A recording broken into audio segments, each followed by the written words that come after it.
Hello welcome to competitive exams library. So ఈ 10 days కొంచెం బిజీగా ఉండడం వల్ల రైల్వే అప్డేట్స్ అనేవి అయితే కవర్ చేయలేదు. చాలా మంది కింద కామెంట్స్ లో అడుగుతున్నారు. టెలిగ్రామ్ ఛానల్ అయితే మాక్సిమం అయితే పోస్ట్ చేస్తున్నాను కాబట్టి టెలిగ్రామ్ లో కూడా ఫాలో అవుతూ ఉండండి. ఇక్కడ నుండి మాక్సిమం అప్డేట్స్ అనేవి ఏది కూడా మిస్ అవ్వకుండా ప్రతిదీ అయితే ప్రొవైడ్ చేస్తాను. కింద లింక్ డిస్క్రిప్షన్ లో ఉంటుంది, లేదా టెలిగ్రామ్ లోకి వెళ్ళి కాంపిటేటివ్ ఎగ్జామ్స్ లైబ్రరీ అయితే ఒకసారి సెర్చ్ చేసి ఫాలో అవ్వండి. వీడియోని ఒకసారి పూర్తిగా చూడండి, మొత్తం డిస్కస్ చేద్దాం. మరి ఒకసారి లాస్ట్ 10 డేస్ లో వచ్చిన అప్డేట్స్ ఏంటి అని చూసినట్లయితే రైల్వే ఏఎల్పికి సంబంధించిన CBT2 మాక్ టెస్ట్ అనేది రిలీజ్ చేశారు. అలాగే ఏఎల్పి CBT2కి సంబంధించిన సిటీ ఇంటిమేషన్ కూడా విడుదల చేయడం జరిగింది.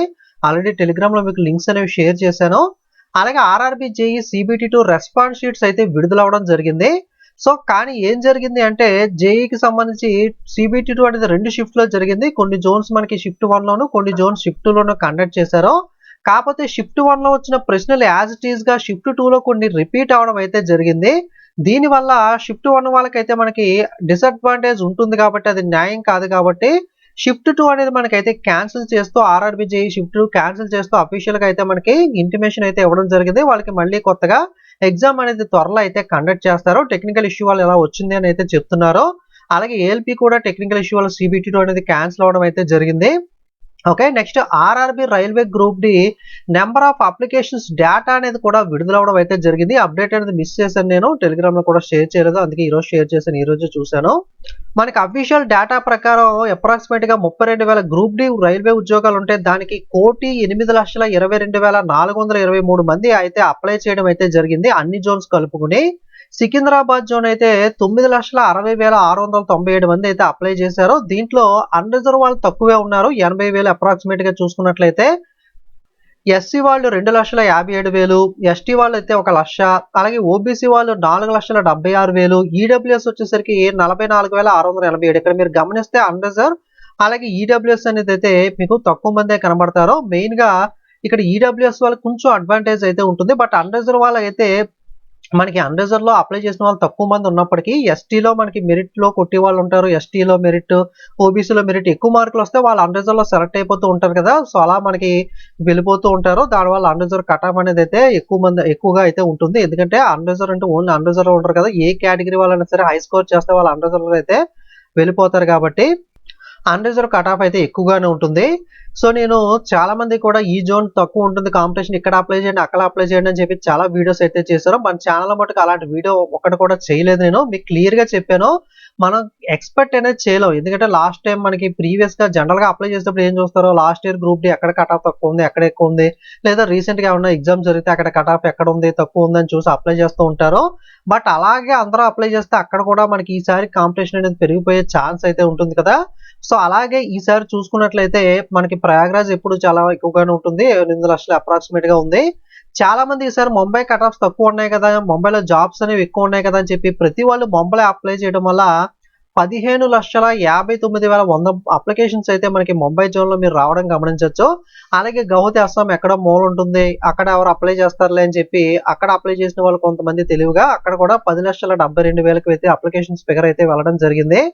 అలాగే చాలా మంది ఈసారి చెన్నై జోన్ ప్రిఫర్ చేయడం జరిగింది, కొంచెం మనకి దగ్గరలోనే ఉంటుంది సౌత్ కాబట్టి చాలా మంది చెన్నై అప్లై చేయడం వల్ల అక్కడ కూడా 11,12,922 అప్లికేషన్స్ వెళ్ళిపోయాయి. చండీగఢ్ లో కూడా మనకి 11 లక్షల దాకా అప్లికేషన్ డేటా అయితే వెళ్ళడం జరిగింది. బెంగళూరు చూసుకున్నట్లయితే చాలా మంది ఈసారి బెంగళూరు నెగ్లెక్ట్ చేసినట్టున్నారు, బెంగళూరు కట్ ఆఫ్ ఎక్కువ ఉంటుంది అందరూ అక్కడే అప్లై చేస్తున్నారు అని చెప్పి. అలాగే పోస్టులు కూడా అంత ఎక్కువ లేకపోవడం వల్ల బెంగళూరు అప్లై చేయలేదు అనుకుంటా, బెంగళూరు తక్కువే ఉంది. ఓకే, సో మనకి ఇక్కడ 2,75,000 మాత్రమే మనకి బెంగళూరు డేటా అయితే ఉండడం జరిగింది.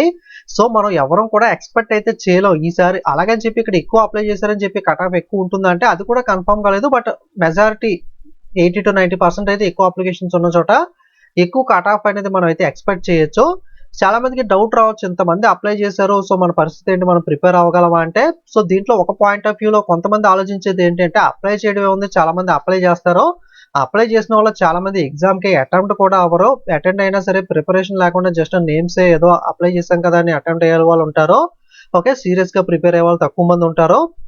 ఇలా చాలా మంది ఫిల్టర్ అయిపోతారు అని చెప్పి మీరు అనుకోవచ్చు, అది కరెక్టే. చాలా మంది కూడా ఆ విధంగా అప్లై చేస్తూ ఉంటారు, చాలా మంది ప్రాపర్ గా ప్రిపేర్ అయ్యే వాళ్ళు ఇందులో చాలా తక్కువ మంది అయితే ఉంటారు.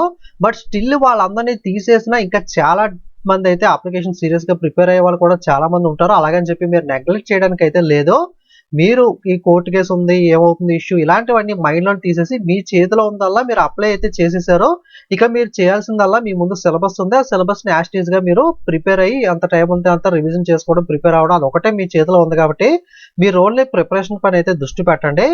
జనరల్‌గా అప్పట్లో మనకి ఓల్డెన్ డేస్‌లో ఎలా ఉండేదంటే, జనరల్‌గా గ్రూప్ డి అనేది 10థ్ క్లాస్ క్వాలిఫికేషన్ లేదా 10థ్ ఆర్ ఐటీఐ చేసిన వాళ్ళు అప్లై చేయాలి. ఎందుకంటే జాబ్ కూడా కొంచెం టఫ్‌గానే ఉంటుంది. మీకు ఐడియా ఉండే ఉంటుంది. గ్రూప్ డి ప్రొఫైల్ ఎలాంటి జాబ్స్ ఉంటాయి, ఏంటి అని చెప్పి ట్రాక్‌మన్ గాని ఇవన్నీ కూడా. సో, దాన్ని బట్టి 10థ్ అప్లై చేసిన వాళ్ళు, అప్లై చేసుకున్న వాళ్ళు, ఎన్‌టీపీసీ లాంటివి డిగ్రీ అప్లై చేసుకున్న వాళ్ళు అంటే వాళ్ళ క్వాలిఫికేషన్ ఇంటర్ పాస్ అయిన వాళ్ళు ఇంటర్ పోస్టులు, 10థ్ పాస్ అయిన వాళ్ళు 10థ్ పోస్టులు, డిగ్రీ పాస్ అయిన వాళ్ళు డిగ్రీ పోస్టులు, పీజీ వాళ్ళు పీజీ పోస్టులు అలా అప్లై చేసుకునేవాళ్ళు. కానీ ఇప్పుడున్న అన్‌ఎంప్లాయ్‌మెంట్ బయట పొజిషన్ అయితే చాలా దారుణంగా అయితే ఉంది కదా! ప్రైవేట్ జాబ్స్ కానీ, గవర్నమెంట్ జాబ్స్ కానీ కాంపిటీషన్ అనేది అయితే పీక్స్‌లో ఉంది. సో, మీరు పీజీ చేసిన వాళ్ళు, డిగ్రీ చేసిన వాళ్ళు కూడా ఖచ్చితంగా మనకి గ్రూప్ డి కూడా 100 కూడా అప్లై చేస్తారు. అంటే వాళ్ళు ఫస్ట్ ఎన్‌టీపీసీ అప్లై చేస్తారు. ఎన్‌టీపీసీతో పాటుగా ఖచ్చితంగా 90% మనకి గ్రూప్ డి కూడా అప్లై చేస్తారు. అంటే జాయిన్ అవ్వకపోవడం పక్కన పెట్టి ఎన్‌టీపీసీతో పాటు గ్రూప్ డి కూడా అప్లై చేద్దాం. ఇన్ కేస్ ఎన్‌టీపీసీ పోస్ట్ నాకు రాకపోతే అట్‌లీస్ట్ గ్రూప్ డి అన్నా వస్తుంది కదా! సో, దాంట్లో జాయిన్ అయ్యి ఎందుకంటే మనకి ప్రమోషన్స్ ఇవన్నీ ఉంటాయి కాబట్టి తర్వాత చూద్దాంలే అని చెప్పి జాయిన్ అవుతారు. సో, కాంపిటీషన్ అనేది అలా ఉంది. అంటే 10థ్ క్వాలిఫికేషన్ ఓన్లీ అప్లై చేస్తే మనకి కాంపిటీషన్ అనేది నార్మల్‌గా ఉంటుంది. కానీ ఇప్పుడు కాంపిటీషన్ అనేది బయట పెరిగిపోవడం అన్‌ఎంప్లాయ్‌మెంట్ వల్ల డిగ్రీ, పీజీ చేసిన వాళ్ళు కూడా 10థ్ క్లాస్ క్వాలిఫికేషన్ ఈవెన్ 8థ్ క్లాస్ క్వాలిఫికేషన్‌తో కూడా ఏదైనా గవర్నమెంట్ జాబ్ మనకి సబ్ స్టాఫ్స్ లాంటివి విడుదలైనా సరే వాటికి కూడా హ్యూజ్ కాంపిటీషన్ అనేది అయితే మనకి గవర్నమెంట్ జాబ్స్‌లో చూడడం జరుగుతుంది. సో, కాబట్టి ఇవన్నీ దృష్టిలో పెట్టుకొని మీరు భయపడడం మానేసి మీ వంతు కృషి మీరు 100% అయితే సిలబస్‌ని అయితే ప్రిపేర్ అయ్యి 100% ఎఫర్ట్ అయితే పెట్టండి. తర్వాత జరిగేదైతే జరుగుతుంది. సో, అప్లికేషన్ డేటా చూసి ఎంతమంది ఉన్నారు అని చెప్పి ఇప్పుడే డీలా పడిపోయి ప్రిపరేషన్ ఆపేసి ఇలాంటివి అయితే చేయకుండా అప్లికేషన్ డేటాని ఇవన్నీ మైండ్‌లోని తీసేసి మీరు అప్లై చేశారు. సిలబస్ మీ ముందు పెట్టుకోండి. సిలబస్‌ని మీరు డైలీ కూడా ప్రిపేర్ అయితే అవ్వండి. కోర్ట్ కేసులు ఇవన్నీ కూడా ఆలోచించకుండా. సో, ఇది డేటా అనేది.